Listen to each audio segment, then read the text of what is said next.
Vamos a hacer una oración, hermano. Amado Señor, te damos gracias por este día, tu misericordia, tu mesa, por tu Hijo Jesucristo. Te damos gracias, Señor, porque tú estás en nuestros corazones y somos benditos, Señor. Somos bienaventurados, Señor, bajo tu gracia. Bendecimos esta mañana, Señor. Bendecimos tu palabra. Que tú puedas, Señor, hablar. Utiliza, Señor, este vaso de barro, Señor. Que todo sea para tu gloria y que tu misericordia sea para con tu iglesia. En el nombre de Jesús. Amén. Amén. Buenos días, hermanos.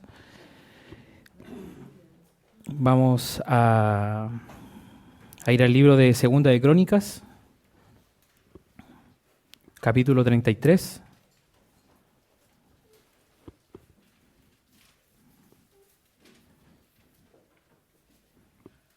Segunda de Crónicas, capítulo 33. Bueno, en esta mañana, hermanos, vamos a hablar del perdón. La última vez que compartí, hablamos de algunos tesoros, ¿cierto?, que estaban en la cruz, que no había forma, nosotros algunas, de alcanzar, ¿cierto?, el perdón, la justificación, la justicia del Señor, sino solamente a través de nuestro Señor Jesucristo. Y a través de eso, y continuando a través de eso, de la cruz, nacen tesoros. Nacen tesoros que son para la vida de la iglesia, para nuestra edificación, para nuestro caminar. Y uno de los tesoros que emana de la cruz es el perdón de la cruz, el perdón que emana, que fluye de nuestro Señor Jesucristo. Así que vamos a ir a Segunda Crónica entonces. Vamos a leer, lo vamos a dividir en dos partes. Vamos a leer del 1 al 11 la primera parte, ¿ya? Del 1 al 11, sí. De 12 años era Manasés cuando comenzó a reinar, y 55 años reinó en Jerusalén. Pero hizo lo malo ante los ojos de Jehová, conforme a las abominaciones de las naciones que Jehová había echado de delante de los hijos de Israel. Porque él reedificó los lugares altos que Ezequías su padre había derribado, y levantó altares a los Baales, e hizo imágenes de acera y adoró a todo el ejército de los cielos, y le rindió culto. Edificó también altares en la casa de Jehová, de la cual había dicho Jehová: en Jerusalén estará mi nombre perpetuamente. Edificó asimismo altares a todo el ejército de los cielos, en de los atrios de la casa de Jehová, y pasó a sus hijos por fuego en el valle del hijo de Hinnom. Y observaba los tiempos, miraba en agüeros, era dado a adivinaciones y consultaba divinos y encantadores. Se excedió en hacer lo malo ante los ojos de Jehová hasta encender su ira. Además de esto, puso una imagen fundida que hizo en la casa de Dios, de la cual había dicho Dios a David y a Salomón su hijo: en esta casa y en Jerusalén, la cual yo elegí sobre todas las tribus de Israel, pondré mi nombre para siempre. Y nunca más quitaré el pie de Israel de la tierra que yo entregué a vuestros padres, a condición de que guarden y hagan todas las cosas que yo les he mandado, toda la ley, los estatutos y los preceptos por medio de Moisés. Manasés pues hizo extraviarse a Judá y a los moradores de Jerusalén, para hacer más mal que las naciones que Jehová destruyó delante de los hijos de Israel. Y habló Jehová a Manasés y a su pueblo, mas ellos no escucharon, por lo cual Jehová trajo con ellos los generales del ejército del rey de los asirios, los cuales aprisionaron con grillos a Manasés, y atado con cadenas lo llevaron a Babilonia. Hasta ahí vamos a leer. Esta es la primera parte.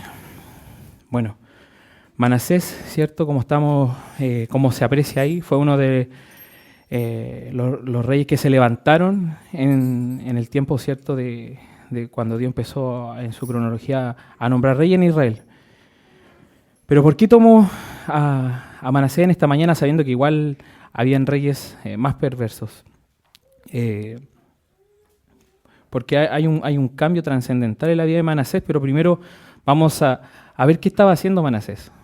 Manasés, lo primero que hace, ¿cierto?, se olvida de su Dios y empieza a adorar en lugares altos, donde los lugares altos eran los lugares de los paganos. Entonces él se fue para allá a levantar, ¿cierto?, ídolos, idolatría, levantó figuras, consultó a hechiceros, se dedicó en cierta forma en la traducción a la astrología, ¿cierto? Y cosas terribles como dice que pasó, ¿cierto?, a los hijos por fuego, imagínense, sacrificó a sus propios hijos, los mató. Entonces Manasés, de alguna otra forma, se olvida, ¿cierto?, de Dios, se va por el lugar de la idolatría, se olvida del Señor y empieza a hacer una vida totalmente perversa. 55 años dice que reinó. Entonces, viendo la vida de Manasés, como él desvía su corazón, ¿qué hace el Señor? ¿Qué hace Jehová? ¿Qué hace Dios? Lo toma y levanta a los asirios para que lo vengan a buscar. Un pueblo enemigo, ¿cierto?, de Israel, y lo lleva preso. Se acabó. Levantó, dice que provocó la ira de Dios. Paralelamente, hermanos, vámonos al Nuevo Testamento, vámonos a Lucas 7. Vamos a leer 2 historias en paralelo para comprender el perdón de la cruz del Señor. Lucas 7, versículo 36.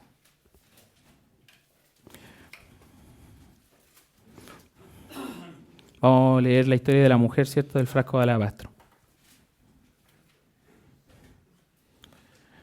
Entonces, uno de los fariseos rogó a Jesús que comiese con él. Lucas 7, versículo 36. Uno de los fariseos rogó a Jesús que comiese con él. Y habiendo entrado en la casa el fariseo se sentó a la mesa. Entonces una mujer de la ciudad que era pecadora, al saber que Jesús estaba a la mesa en la casa del fariseo, trajo un frasco de alabastro con perfume. Y estando detrás de él a sus pies, llorando comenzó a regar con lágrimas sus pies, y los enjugaba con sus cabellos y besaba sus pies, y los ungía con el perfume.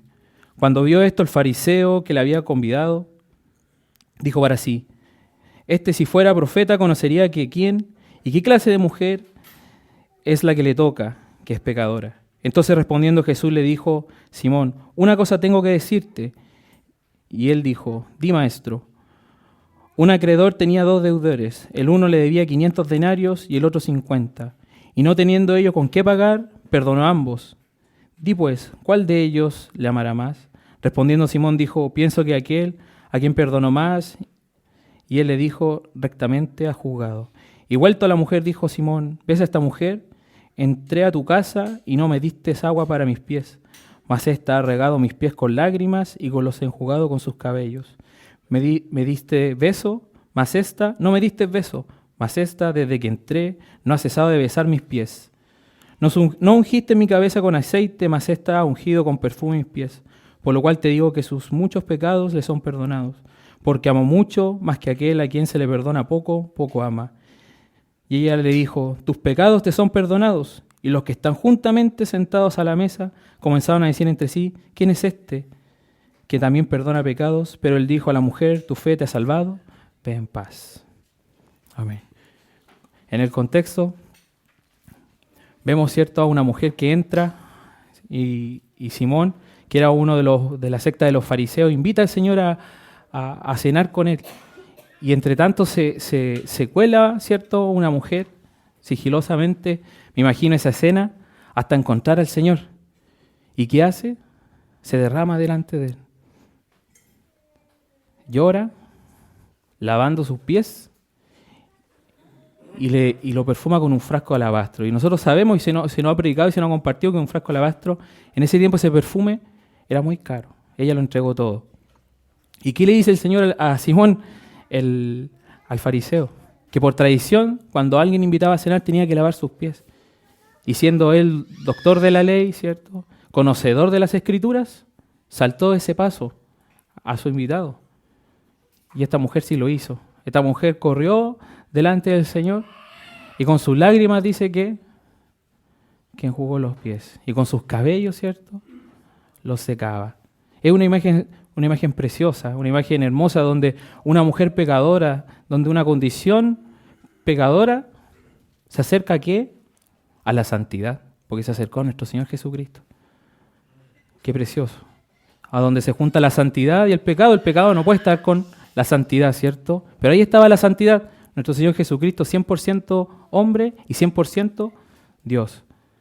Y se acerca a esta mujer y le permite, ¿cierto?, acercarse a sus pies. Y el Señor le dice a esta mujer, sus pecados, ¿cierto?, son perdonados. El Señor tiene esa autoridad preciosa de perdonar, de restaurar, de bendecir y dice, vete en paz. Si volvemos, ¿por qué toca esta historia? Si volvemos a la historia de Manasés, todo lo que hizo Manasés en no conocer a Dios, en no buscar a Dios porque no era un rey insensato, igual fue a temprana edad porque se fue a los 12 años, pero su corazón se desvió. Y de alguna otra forma, hermano, en nuestros corazones a veces crece un pequeño Manasés o un gran Manasés. A veces fabricamos ídolos, ¿cierto? A veces desviamos nuestro corazón a tal punto que el Señor nos tiene que mandar los asirios para que pasemos por pruebas, para que comprendamos y nos acerquemos al amor del Señor, para que nos vuelva a restaurar. Porque esta mujer se acerca y su condición, ¿qué dice? Si volvemos a la historia de la mujer, que ella tenía, ¿cierto?, una reputación mala. No era alguien solamente pecador, sino tenía una reputación mala. Nosotros, si pensamos, y tal vez somos nosotros mismos, que alguna vez hemos tenido o hemos dejado una mala imagen, es difícil que se vaya. O si conocemos a alguien, ¿cierto?, que tiene alguna reputación mala en nuestro vecindario, en nuestro lugar donde recibimos, nos desenvolvemos, los conocemos. Imagínense esa persona, ¿cierto?, siendo perdonada por el Señor. Una mujer repudiada en ese tiempo. Por eso, hermanos, tenemos que tener también cuidados con esas cosas, con hacer juicios, ¿cierto?, con no separar las cosas del Señor, con no entender lo que emana del Señor, sabiendo que hay un perdón en la cruz, hay un perdón que se derrama en la cruz. Pero como sabemos cómo explicar este perdón, cómo llevar el perdón y aterrizarlo, vámonos a los momentos del Señor, donde se forma el verdadero perdón. Vamos a Lucas 23.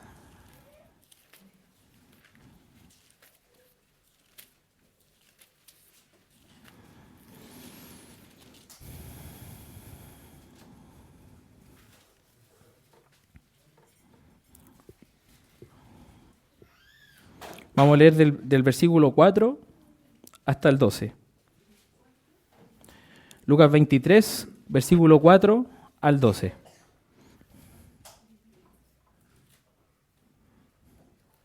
Y Pilato dijo a los principales sacerdotes, aquí Jesús estaba compadeciendo ante Pilato,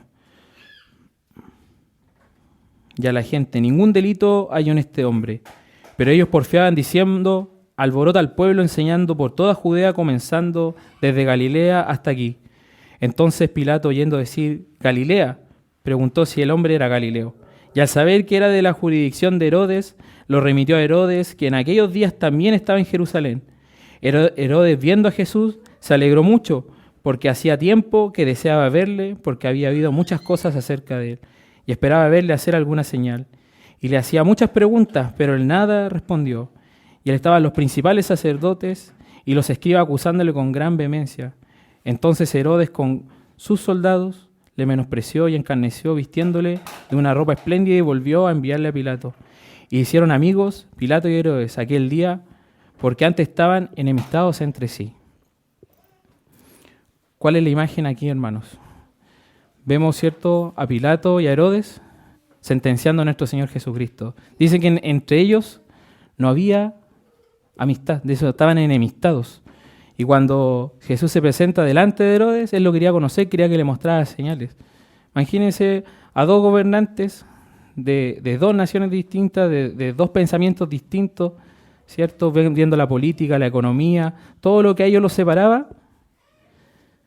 ¿Qué pasa al final? Dice, y se hicieron amigos Pilato y Herodes aquel día. ¿Qué es lo que provoca a nuestro Señor Jesucristo? ¿Qué es lo que provoca en el mundo? Que se unan contra Él. ¿Por qué el mundo nos ataca? ¿Por qué el mundo nos menosprecia cuando presentamos la figura de Cristo? Es por esto, hermano. Porque imagínense, dos bandos distintos. Si usted piensa, no, yo soy de derecha o yo soy de izquierda, cuando llega el momento de presentar la fe, cuando llega el momento que se presenta en nuestro Señor Jesucristo, el mundo se une contra los cristianos. Dice, y en aquel día, antes estaban enemistados entre sí, dice, y se hicieron amigos Pilato y Herodes, imagínense. Los dos se unieron contra el Señor. ¿Para qué? Para sentenciarlo.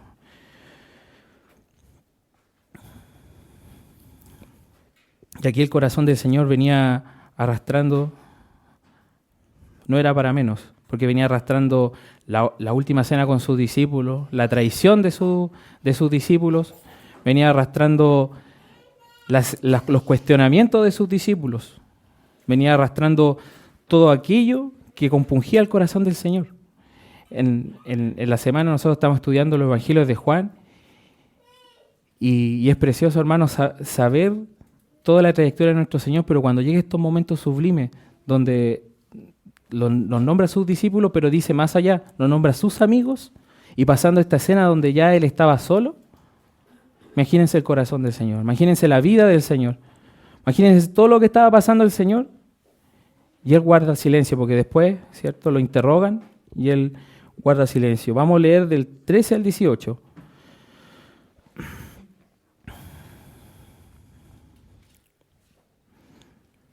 Jesús sentenciado a muerte. Entonces Pilato, convocando a los principales sacerdotes, a los gobernantes y al pueblo, les dijo: me habéis presentado a este como un hombre que perturbaba al pueblo, pero habiendo interrogado yo delante de vosotros, no he hallado a este hombre delito alguno de aquello de que le acusáis. Y ni aun Herodes, porque os remetí a él, he aquí nada digno de muerte ha hecho este hombre. Le soltaré pues después de castigarle, y tenía necesidad de soltarles uno en cada fiesta. Mas toda la multitud dio voces, a una diciendo: fuera con este, y suéltenos a Barrabás. Una sentencia totalmente injusta. Algo totalmente injusto, hermano, imagínense. Los romanos en ese tiempo tenían perfeccionado lo que era la crucifixión. En ese tiempo había llegado el punto culmine donde el sacrificio, en ese sentido de la cruz, que lo comparamos, ¿cierto?, el día de hoy con la silla de muerte o la pena de muerte, había llegado a la perfección. Ellos sabían cómo torturar, ellos sabían lo que podían hacer, cómo mantenerlo vivo y hacerlo agonizar. Era un verdadero calvario, era un verdadero escarnio que se le presentó a nuestro Señor. Y ahí Él avanzó. Totalmente injusto, totalmente injustificado. Una persona inocente, imagínense, alguno de nosotros, ¿cierto?, que se meta en un problema, que se meta en algo donde uno puede ser juzgado y sabiendo que es inocente, es encontrado culpable. ¿Cómo nos sentiríamos? Enojados, ¿cierto?, enfurecidos, llenos de tristeza e injusticia, incluso abandonados por Dios. Porque cuando nos pasan estas cosas en la vida, ¿cierto?, nos sentimos abandonados por Dios. Y así estaba nuestro Señor Jesucristo, abandonado por sus amigos, abandonado por la ley, ¿cierto?, porque no se respetó la ley. No habían pruebas para juzgar a nuestro Señor, no habían formas, ¿cierto?, de decir era culpable. Solamente fue la envidia, ¿cierto?, de los fariseos. Fue el legalismo, la religiosidad, la que crucificó a nuestro Señor. También tenemos que cuidarnos de eso también, hermanos, de la envidia, ¿cierto? Porque la envidia es algo que se puede levantar, es algo que se puede poner de pie y podemos llegar igual a ser que los fariseos, podemos incluso crucificar nuevamente a nuestro Señor, tratando mal a algún hermano, ¿cierto? Menospreciando a algún hermano. Tenemos que tener cuidado, porque en cada uno de nosotros está nuestro Señor. Y si lo hemos hecho, tenemos el perdón de la cruz que ahora lo vamos a aterrizar. Por algo el Señor tomó la cruz, por algo el Señor caminó, por algo el Señor expresó cada una de las cosas, todos los frutos que nacieron de la cruz.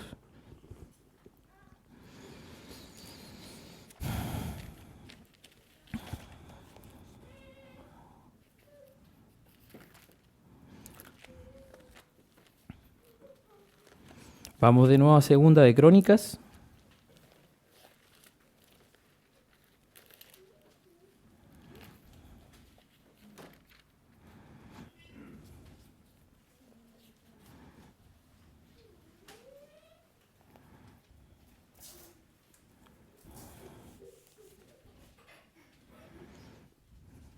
Y vamos a leer del 11, o sea, del 12, que nos faltó leer, hasta el 18. Segunda de Crónica, capítulo 33, del versículo 12 al 18.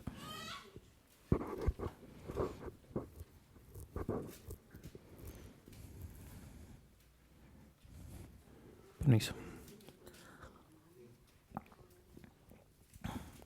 Que dice, mas luego que fue puesto en angustia, ¿qué hizo el rey Manasés?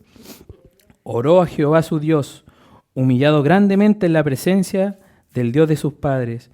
Y habiendo orado a él, fue atendido por Dios, oyó su oración y lo restauró a Jerusalén, a su reino. Entonces reconoció Manasés que Jehová era Dios. Después de esto edificó el muro exterior de la ciudad de David, al occidente de Gijón, en el valle, a la entrada de la puerta del pescado, y amuralló a Ofel, y elevó el muro muy alto, y puso capitanes de ejército en todas las ciudades fortificadas de Judá. Asimismo quitó los dioses ajenos y el ídolo de la casa de Jehová, y todos los altares que habían edificado en el monte de la casa de Jehová y en Jerusalén, y los echó fuera de la ciudad. Reparó luego el altar de Jehová, y sacrificó sobre el sacrificio de ofrendas de paz y de alabanza, y mandó a Judá que sirviesen a Jehová Dios de Israel. Pero el pueblo aún sacrificaba en lugares altos, aunque lo hacía para Jehová su Dios. Los demás hechos de Manasés y sus oraciones a Dios y las palabras de los videntes que hablaron en el nombre de Jehová, el Dios de Israel.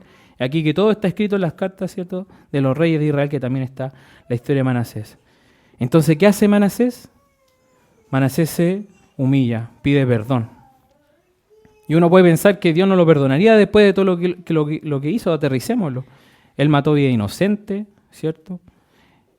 Él cayó en una corrupción pero tremenda en Israel. Asesinó, robó. ¿Cuántas cosas hizo? Y ahí cuando él lo tomaron preso, él se humilló delante de Dios. ¿Y qué hace Dios? Lo perdona. Nosotros pensamos como hombre y como ser humano, ¿cierto? Y si nosotros pensamos, ¿qué haríamos en esa situación? Lo cortamos, ¿cierto? Nos olvidamos de él. Una persona malvada, mala, ¿qué hacemos? Lo enterramos, lo olvidamos, que desaparezca. Pero ¿qué hace Dios? Lo perdona. Y él se humilla. Igual que la mujer. Igual que la mujer, tal vez en el Evangelio nos relata la vida de ella, pero no llevaba una vida correcta. Y ella se humilló delante de Jesús. Manasés se humilló delante del Señor. ¿Y qué hace Dios? Lo perdona. ¿Qué hace Jesús? Lo perdona, la perdona. Nos perdona constantemente. Y en eso, hermanos, tenemos que también descansar en la obra de la cruz. ¿Por qué? Porque no podemos hacer nada para que Dios nos perdone. Porque el perdón ya se hizo en la cruz. Si nosotros somos salvos y vamos delante del Señor día a día, ¿cierto?, en arrepentimiento y pidiéndole perdón, el Señor lo va a hacer. Y todo lo que hacemos, hermanos, las obras, la mesa, ¿cierto?, la comunión los unos con los otros, es el fruto de la salvación del Señor. No podemos venir a calmar nuestras conciencias a la iglesia, a la mesa, no, hermanos, porque esos son los frutos del Señor. Las aflicciones del Señor están acá en medio de nosotros, la comunión los unos con los otros, la palabra, las oraciones.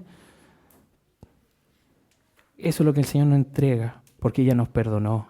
Porque constantemente podemos venir, ¿cierto?, al trono de la gracia, al trono de nuestro Señor Jesucristo, a pedir perdón en arrepentimiento. ¿Y el Señor qué hace? Nos perdona, hermanos. No sé si hemos llegado, alguno de nosotros, antes de conocer al Señor, a vivir como Manasés.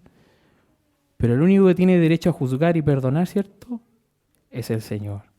Por eso tenemos que venir delante de las plantas del Señor, hermano. Eso no quita las consecuencias. Tenemos que ser claros, hermano. Si hemos llevado una vida desordenada, el mundo nos va a condenar. Tal vez esa mujer la juzgaron después de eso. Tal vez la persiguieron, tal vez la menospreciaron después de todo lo que vivió con el Señor en esa escena. Pero ella en su corazón se sentía perdonada por Dios. No importa, hermano, el Señor nos perdonó en la cruz. A cada uno de nosotros, no mereciéndolo, no mereciendo ese perdón, el Señor nos perdonó. Bendita obra de la gracia, bendito amor. ¿Y qué hace? ¿Y cuál es la respuesta, hermano? ¿Cuál es nuestra respuesta delante del Señor cuando nosotros lo conocemos, cuando el Señor nos perdona y nos restaura? Son las obras de la gracia, hermano. Manasés fue perdonado, no se quedó nada en la cárcel. El Señor lo sacó de ahí. ¿Y qué hizo? Él se movió. Él sirvió al Señor. Derrumbó primero, dice, todos los ídolos, levantó murallas, ejércitos, dedicó su vida a Dios. Porque él entendió, ¿cierto?, el perdón. Un día un hermano dijo a través del Espíritu, al que mucho se le perdona, mucho ama. Al que poco se le perdona, va a entrar en cuestionamiento. Tomemos el lugar, hermano. Miremos nuestras vidas, miremos dónde el Señor nos sacó, miremos la condición de nosotros, que no haya una altivez, que no tengamos un más alto concepto de nosotros, hermano. ¿Éramos miserables? Sí. ¿Seguimos siendo miserables? Sí. Pero el Señor nos hizo nuevas criaturas. ¿Para qué? Para su servicio, para su amor, para su gracia, para amarnos los unos con los otros, para que ese amor fraternal fluya en medio de la iglesia, para que el servicio dentro, en el trabajo, en los estudios, en la casa, en el hogar, todo fluya, hermano. Pero y si nos tropezamos, si caemos, si flaqueamos, está ese perdón de la cruz para continuar. No para entrar de nuevo a un juicio, porque entramos a una disciplina si perdemos de vista al Señor, que es diferente. Pero el Señor ya lo hizo en la cruz, hermano. Si pudo enmudecer ante Herodes, si pudo enmudecer ante Pilato, si pudo enmudecer ante los fariseos que gritaban Barrabás. Imagínense, el primer intercambio, el Señor tomó nuestro lugar en la cruz, pero el primer intercambio fue con Barrabás. No fue una cruz solitaria, no fue crucifíquenlo, esa cruz era de Barrabás, físicamente, en la tierra. ¿Y qué había hecho Barrabás? Y para llegar a la cruz tuvo que haber sido malo este hombre. Un homicida. Imagínense, ese es el lugar que tomó nuestro Señor. Ese era nuestro lugar. Ese es lo que nosotros merecíamos allá arriba. Y el Señor lo tomó. Que compunja esto en nuestros corazones, hermanos. Que lo tome, porque los afanes de esta vida, las cosas terrenales nos están quitando estos tesoros de la cruz. Y si no lo hemos experimentado, hermano, pidámoselo al Señor. Si creemos que no merecemos el perdón, no, hermano. El Señor ahí pagó en la cruz por su perdón. Si no queremos el perdón, que el Señor nos haga ver qué somos para correr a la gracia de la cruz. Vamos a Efesios. Así como el Señor libró a Manasés y él hizo todas esas obras, el Señor también nos libró a nosotros.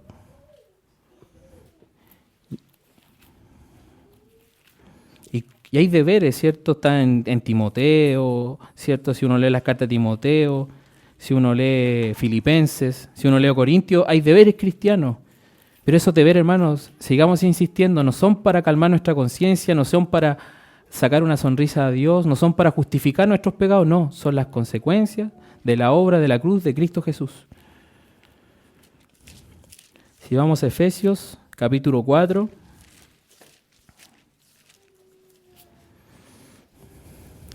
Efesios capítulo 4, versículo 21. Voy a leer unos versículos, vamos a ir leyéndolo, ¿ya? Dice, el título dice La nueva vida en Cristo, pero lo vamos a leer del versículo 21. Dice, si en verdad lo habéis oído y habéis sido por Él enseñados conforme a la verdad que está en Jesús, en cuanto a la pasada manera de vivir, ¿cierto? Como Manasés, despojados del viejo hombre que está viciado conforme a los deseos engañosos y renovados en el espíritu de vuestra mente. ¿Qué es lo primero? Nuestra mente. La renovación de nuestra mente. Y vestidos del nuevo hombre creado según Dios en la justicia y santidad de la verdad. No hemos recibido ese cuerpo, hermanos. Todavía estamos en ese cuerpo de carne envasado. Pero dice vestidos, con fe. Por lo cual, desechando la mentira, hablad verdad uno con su prójimo, porque somos miembros los unos de los otros. Airaos, pero no pequéis. No se ponga el sol sobre vuestro enojo, ni deis lugar al diablo. El que hurtaba no hurte más, sino que trabaje, haciendo con sus manos lo que es bueno, para que tenga que compartir con el que padece necesidad. Ninguna palabra corrompida salga de vuestra boca, sino la que sea buena para la necesaria edificación, a fin de dar gracias a los oyentes. Y no contristéis, dice, el Espíritu Santo de Dios, con el cual fuisteis sellados por el día de la redención, cuando estábamos presos en cárceles de tinieblas, de oscuridad, igual que Manasés. Quítense de vosotros toda amargura, enojo, ira, gritería, maledicencia y toda malicia. Antes sed benignos los unos con los otros, misericordiosos, perdonando unos a otros como Dios también os perdonó a vosotros, dice, en Cristo. En esas cárceles que estábamos, hermanos, ¿qué hizo el Señor? Nos dio libertad. Pero son acciones de la gracia. Dice, y lo más importante, dice, son acciones físicas. El que hurte no hurte más, sino que trabaje. El que es bueno para hablar, ahora bendiga. Y podemos seguir leyendo, si quiere, pueden leer el capítulo 5, pueden leer las cartas de Timoteo. El Señor nos habla, ¿cierto?, de perseverar, de ser diligente, de esforzarse, hermano, pero en la gracia de Cristo. El día viernes con Denis estamos con un hermano y llegamos a esa conclusión y me dio gusto escuchar a la hermana, no voy a decir el nombre acá, pero decía, hermano, esforcémonos en la gracia de Cristo. Y lo dijo con tanta energía y con tanta emoción que te tiene que remover el piso. Esforcémonos en la gracia de Cristo, hermano, porque somos nuevas criaturas.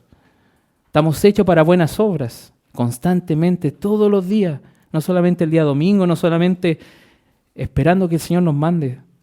¿Y cómo nos podemos esforzar en la gracia, hermano? A los pies, en la humillación, en el arrepentimiento.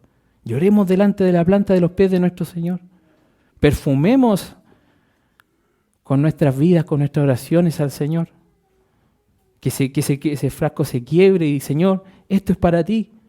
Aquí estoy. No soy más que, no lo quiere decir la palabra, pero soy vil, Señor, delante de ti.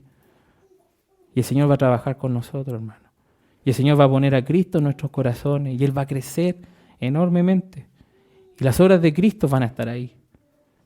Y no va a ser para calmar nuestras conciencias, no va a ser para hacer un acto bueno, para sentirme mejor cristiano, no.